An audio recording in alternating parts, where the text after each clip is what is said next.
វាសួរបងប្អូនថ្ងៃនេះខ្ញុំបង្ហាញពីការប្រើប្រាស់ម៉ាស៊ីនច្រកដោយប្រើប្រាស់ផ្លែស្វានដោយសារម៉ាស៊ីននេះពេលតម្លើងពេលដោតភ្លើងប្រើវាត្រូវការភ្ជាប់ជាមួយនឹងម៉ាស់ដីមានន័យថាបើសិនជាបងប្អូននៅក្នុងផ្ទះយើងអត់មានបានភ្ជាប់ម៉ាស់ដីទេពេលដែលយើងប៉ះម៉ាស៊ីនវាឆក់ដោយសារម៉ាស៊ីននេះវាត្រូវការម៉ាស់ដីដើម្បីបញ្ជូន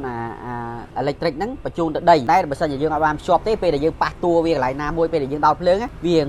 ឆក់ញាក់ប៉ុន្តែវាអត់ប៉ះពាល់ដល់អាយុជីវិតអីទេគ្រាន់តែថាយើងវាប្លែកវាប៉ះទៅយើងកាយប្លែកអញ្ចឹងពេលដែលបងប្អូនប្រើប្រាស់យើងយកម៉ាស់ដីដែលយើងប្រកបនៅដីហ្នឹងយកមកភ្ជាប់ជាមួយនឹងតួម៉ាស៊ីនភ្ជាប់កន្លែងណាក៏បានដែរដើម្បីឲ្យចរន្តហ្នឹងវាច្រឡងទៅដីអញ្ចឹងពេលដែលយើងប៉ះទៅលេងអីឬមួយក៏មួយទៀតបងប្អូនអាចទិញ sticker ជាsticker គេបិទកញ្ចក់បិទអីណាយើងបិទកន្លែងណាដែលមានតួ inox ទៅឬកន្លែងណាដែលយើងប៉ះញឹកញាប់ដើម្បីកុំឲ្យពេលដែលយើងប៉ះផ្ទាល់ទៅយើងឆក់មានអារម្មណ៍ថាឆក់អញ្ចឹងបងប្អូនវិធីប្រើមាន2ទី1បងប្អូនភ្ជាប់ម៉ាស់ដីជាមួយនឹងតួម៉ាស៊ីនឬក៏បងប្អូនកន្លែងណាបងប្អូនប៉ះញឹកញាប់ពេលដែលពងប្រើហ្នឹងយើងយក sticker អីមកបិទវាទៅដើម្បីកុំឲ្យវាឆក់បើសិនជាយើងអត់បានភ្ជាប់ម៉ាស់ដីព្រោះដោយសារម៉ាស៊ីននេះតម្រូវឲ្យភ្ជាប់ម៉ាស់ដីទៅប្រើទៅអត់ឆក់វាឆក់មិនមែនឆក់លក្ខណៈឆក់ខ្សែភ្លើងទេណាវាឆក់លក្ខណៈចរន្តម៉ាស់អញ្ចឹងពេលបងប្អូនទៅប្រើ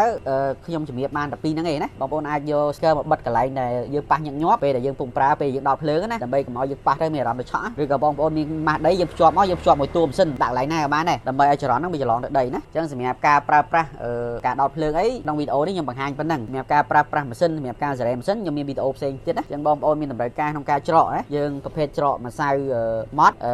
ឬក៏ម្សៅស៊ុបដែលមានលក្ខណៈគ្រាប់ជាងហ្នឹងណាយើងអាចច្រកបានជាមួយម៉ាស៊ីននេះសម្រាប់គ្រាប់ហ្មងឧទាហរណ៍ដូចអង្គដូចចេះហ្មងគឺយើងច្រកអត់បានទេណាអញ្ចឹងបងប្អូនមានតម្រូវការលើម៉ាស៊ីនច្រកបងប្អូនអាចតាក់ទងមកពេកដើម្បីព័ត៌មានបន្ថែមយើងមានច្រើនប្រភេទអានេះប្រភេទស្វានមានប្រភេទរំញ័រមានប្រភេទដាក់ក្នុងកែវយើងមានច្រើនប្រភេទណាអញ្ចឹងបងប្អូនមានតម្រូវការខ្ញុំតាក់ទងមកពេកដើម្បីព័ត៌មានបន្ថែមសូមអរគុណ